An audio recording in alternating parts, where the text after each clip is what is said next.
खुद के संघर्ष से बड़ा हुआ धनी रमेश शहर में एक बड़े से घर में माता पिता शारदा प्रसाद, पत्नी बच्चे अनामिका भव्या नाव्या के साथ सुखी सुखी जीवन व्यतीत कर रहा था। एक दिन शारदा और प्रसाद अपने बेटे के कमाए हुए संपत्ति को लेकर तर्क वितर्क कर रहे थे कि वो उस संपत्ति को किसे ज्यादा देंगे। ये देखकर गुस्से से रमेश चिल्ला के कहता है, बंद कीजिए। ये सुनकर शारदा और प्रसाद तर्क करना बंद कर देते हैं। देखते हैं कि उनका बेटा रमेश बड़े गुस्से से उन दोनों को देख रहा है। रमेश की चीख सुनकर किचन में खाना पका रही अनामिका हाथ में छलनी लेके ही दौड़ते हुए हॉल में आती है। घर के बाहर बॉल लेके खेल रहे दोनों बच्चे भव्या और नव्या भी चिल्लाने की आवाज सुन के भागते हुए हॉल में आ जाती हैं। रमेश सभी को देखने लगता है।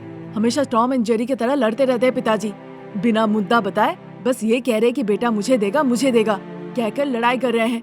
आखिर में मुद्दा क्या है? बताओ शारदा, बेटा पूछ रहा है, ऐसा मौका नहीं मिलने वाला। जो मन में है साफ साफ बता दो। बता रही हूँ, बेटे से डरती हूँ क्या मैं? हाँ, बिना डरे हुए जो बात है, चलो सच सच बताओ। बेटा रमेश, अपनी मेहनत और परिश्रम से तुमने इतना कमाया है, हमारे परिवार का नाम ऊंचा किया है। तुम्हें जन्म देके हमारा जिंदगी सार्थक है। माँ, असली मुद्दे पे आओ। तुम जायदाद की बात कर रही हो तुम। अब असल बात ये है कि अभी तक तुमने जो संपत्ति कमाई है, 1/4 हिस्सा तुम्हारे पिताजी का और 3 हिस्सा मेरा होगा। क्या कहते हो तुम बेटा इस बारे में? हाँ, मैं एक नया कौड़ी आप लोगों के नाम पे नहीं लिखने वाला हूँ माँ। पूरी संपत्ति अनामिका और बच्चों के नाम पे लिखूंगा मैं, बस। ये सुनने के बाद शारदा प्रसाद आश्चर्य होके एक दूसरे को देखने लगते हैं। शारदा को इसके बाद थोड़ा गुस्सा भी आता है। ये क्या बेटा, संपत्ति तो माँ बाप के नाम पे लिखना चाहिए और तुम बीवी बच्चों के नाम पे लिखना चाहते हो। हाँ माँ, आपके नाम पे लिखकर होगा भी क्या बताइए? आप लोग ना ही जाके अलग रहेंगे और ना ही अलग खाना पकाएंगे। जब तक आप लोग जिंदा रहेंगे, पिताजी महाराजा की तरह और आप महारानी की तरह मेरे आंखों के सामने रहेंगी। और आप लोगों को देख के मेरी पत्नी अनामिका, बच्चे भव्या और नव्या जिंदगी गुजारेंगे। जिस तरह से बेटे ने उन्हें समझा के कहा, प्रसाद ने उसकी बात समझ ली, पर शारदा तो ये कहकर मिर्ची की तरह पिस गई।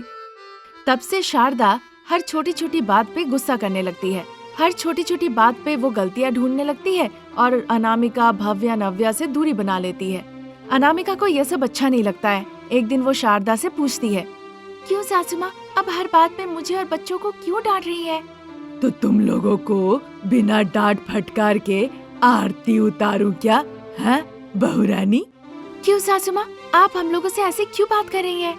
मेरा बेटा इतनी मेहनत करके पैसे कमा रहा है, मुझे और मेरे पति को अलग करके तुम और बच्चों को देना चाह रहा है। मैं उसे ऐसा करने नहीं दूंगी, उसके एक पैसे भी तुम लोगों को देने नहीं दूंगी। ऐसा कह के वो गुस्से से अपना हैंडबैग लेके बाहर जाने लगती है।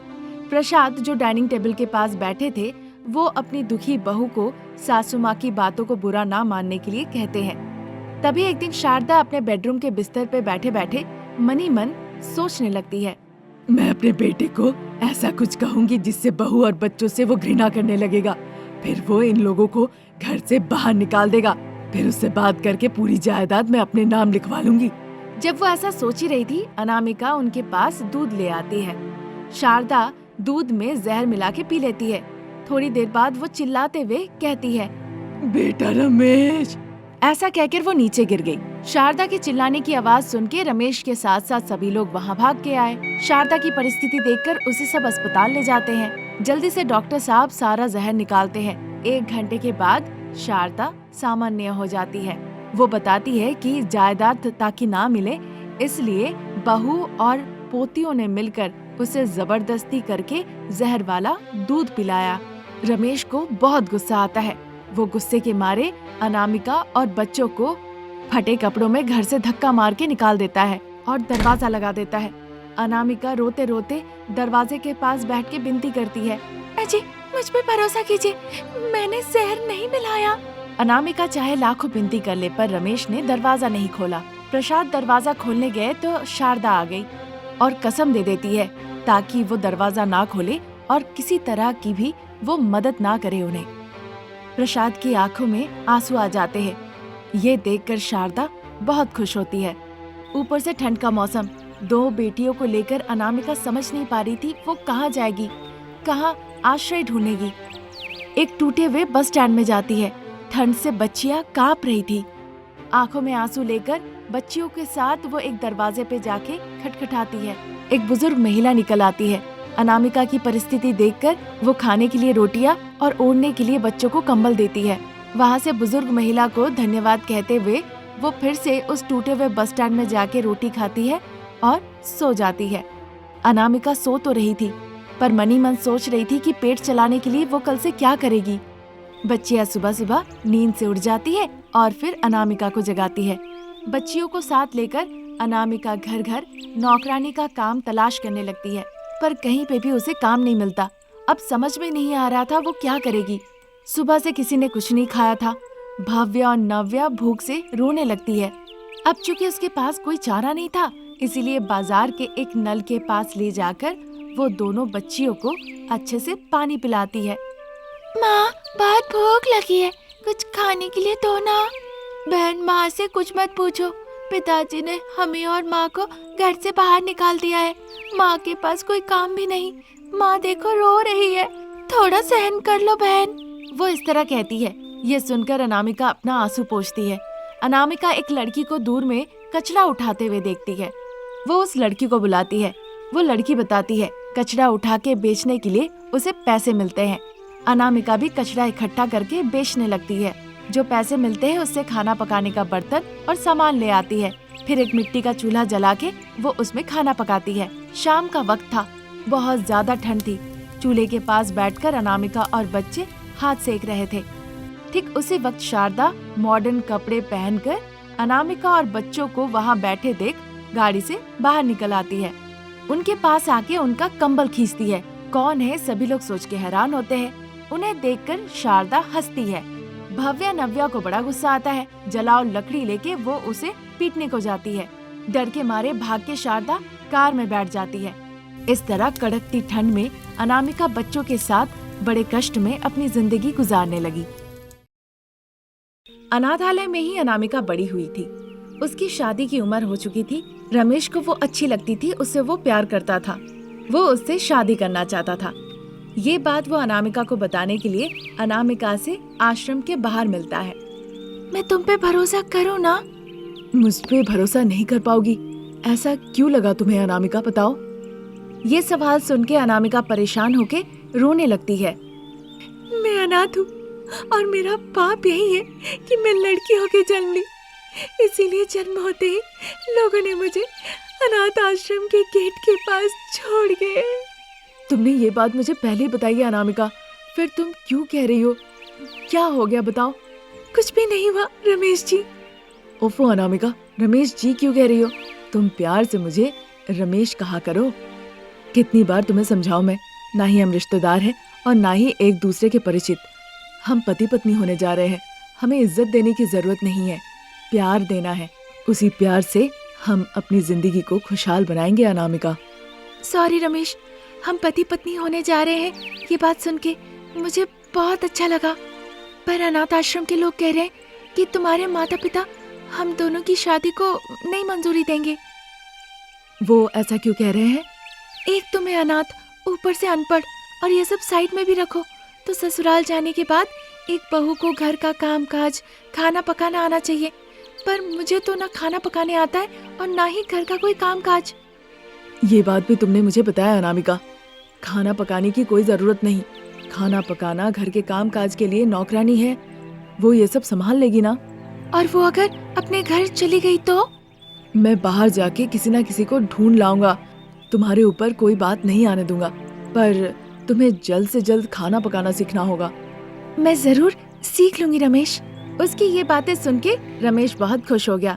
फिर वो अनामिका से एक और घंटे बातचीत किया और वहाँ से चला गया। फिर एक दिन रमेश अपने माता पिता शारदा और प्रसाद से बात करता है और अनामिका जिसे वो प्यार करता है उसके बारे में बताता है। उसे कामकाज तो आता है ना? हाँ माँ, उसके कामकाज और खाना पकाना देखकर तो तुम उसकी वाहवाही करोगी, पर वो पढ़ी लिखी नहीं है और ना ही उतनी वो खूबसूरत है। देखो बेटा, अगर किसी का दिल अच्छा हो ना तो वही हमारे लिए काफी है। उसके बिना सुंदरता का कोई फायदा नहीं, पढ़ाई लिखाई की जहाँ बात है, बाहर जाके तो कुछ करना नहीं है, बस वो अच्छे से घर का ख्याल रखे। इस मामले में तो अनामिका बेस्ट है माँ। इस बात पे शारदा और प्रसाद शादी के लिए तैयार हो जाते हैं। बहुत ही साधारण तरीके से मंदिर में जाके अनामिका रमेश की शादी होती है। अनामिका ससुराल आती है। अब क्योंकि कावेरी नाम की एक नौकरानी थी ही, तो सास बहू को घर का ज्यादा काम करना नहीं पड़ता था। जो भी काम होता था, खाना पकाना होता था, वो कावेरी ही करती थी। बाप बेटा ऑफिस चले जाने के बाद सास बहू बैठ के मजे से टीवी देखती थी। कभी कभी घर पे बैठ के दोनों चेस खेलती थी, कभी कभार बागान में जाके पौधों पे पानी डालती थी, और कभी कभी तो टीवी पे सीरियल देखकर दोनों रोती भी थी। एक दिन जब सास बहू पौधों पर पानी डाल रही थी, तभी उनके पास नौकरानी कावेरी आती है। क्या बात है कावेरी, किचन में खाना पक गया? सारा काम हो गया मालकिन, पर गांव से फोन आया था कि मेरी माँ चल बसी, मुझे गांव जाना होगा, 10 दिनों तक नहीं आ सकती। ये सुनने के बाद अनामिका बहुत परेशान हो गई। उसका जी घबराने लगा। अब वो कैसे संभालेगी, सब कुछ कैसे ख्याल रखेगी? अरे ऐसी बात है तो फिर तुम ध्यान से जाना। पैसे वैसे की कुछ जरूरत है कावेरी? हाँ मालकिन, 5,000 रुपए दे सकते तो दे दीजिए। इस तरह से कहने के बाद शारदा अंदर जाके पैसे लाके देती है। कावेरी पैसे लेके वहाँ से चली जाती है। वो दिन निकल गया। उस दिन का काम कावेरी ने कर दिया था। असली समस्या तो शारदा को अगले दिन से होना शुरू हो गया। उस दिन शारदा की आंख खुली सुबह के 9 बजे। शारदा हॉल में आई, देखी प्रसाद और रमेश बैग लेके तैयार है ऑफिस जाने के लिए। अब खाने के लिए कुछ भी तैयार नहीं था। ये बात आके प्रसाद शारदा को बताते हैं। क्या कहा? बहू ने नाश्ता नहीं बनाया? बहू है कि नहीं? मैं हूँ सासू माँ। वो तो मैं देख रही हूँ, तुम हो बहू, पर खाना क्यों नहीं बनाया? आपने नहीं बताया ना कि क्या करना है माँ जी। अगर नहीं बताऊंगी तो तुम मुझसे पूछ नहीं सकती बहू। मैं तो आई थी पूछने, पर आप तो सो रही थी। सोचा अगर आप डांटने लगेंगी, इस डर से नहीं पूछा। अरे पगली, जाओ जाके बगान से सब्जियां तोड़ के लाओ, मैं नहा के अभी आती हूँ। आप लोग बैठिए, हमारे पास 2 चूल्हा है, एक में चावल और एक में सब्जी अभी बना के ले आएगी। हरी सब्जियाँ कहाँ है माँ जी? घर से बाहर जाओगी तो तुम्हें दिखेगा, जाओ देखो जाके। शारदा ऐसा कह के चली गई। अनामिका घर से बाहर आई। एक जगह भैंस बंधे हुए थे। वो उसे घास खाते हुए देखती है। जब वहाँ से वो घास लेने गई तो भैंस उसे बड़े गुस्से से देखने लगे। अनामिका वो घास उठा के वहाँ से किचन में ले आती है। जब वो किचन में थी तभी रमेश वहाँ आता है और बताता है कि उसे क्या क्या करना है। घबराई हुई जैसे तैसे अनामिका घास की सब्जी बना देती है। शारदा तैयार होके बाहर आती है। फिर सब जाके डाइनिंग टेबल पे बैठ जाते हैं। एक निवाला मुंह में जाते ही सब थूक देते हैं। ये कैसी सब्जी है, कहाँ से लेकर आई हो? शारदा का इस तरह से पूछते ही अनामिका भैंस के तरफ दिखाती है। शारदा ये देखकर आश्चर्य हो जाती है। फिर जैसे तैसे वो खुद को संभालती है। बहू सच सच बताओ, तुम्हें खाना पकाना आता है? मैंने ये सच आप जैसी देवी के सामने छुपाया। सच में सासू माँ, मुझे खाना पकाना नहीं आता है। ये बात आपके बेटों को पहले से पता था, आप चाहे तो उन्हीं से पूछ लीजिए। अनामिका की ये बात सुनते ही शारदा रमेश के तरफ घूम के देखती है। फिर रमेश हकलाते हुए, हाँ माँ, अनामिका को पता नहीं कैसे खाना पकाते हैं। वो अनाथ है ना, इसीलिए कभी वो सीख नहीं पाई, पर तुम हो ना, तुम उसे सिखा दो। ऐसा कहने के बाद उसे लगा यहाँ रुकना सही नहीं होगा, इसीलिए वो वहाँ से निकल गया। कोई बात नहीं शारदा, बहू को सिखा लो, हम ही तो उसके लिए सब है। थोड़ी हिम्मत रखो। वो बात नहीं है जी। ज्यादा गुस्सा करोगी तुम्हारा ही बीपी बढ़ेगा। बहू को नहीं आता है, सिखा लो। ऐसा कह के प्रसाद वहाँ से ऑफिस के लिए चले गए। शारदा अनामिका को सिखाती है कैसे खाना पकाते हैं। फिर वो धीरे धीरे सीख जाती है और वो पूरे परिवार को खुशी खुशी देखभाल भी करने लगती है।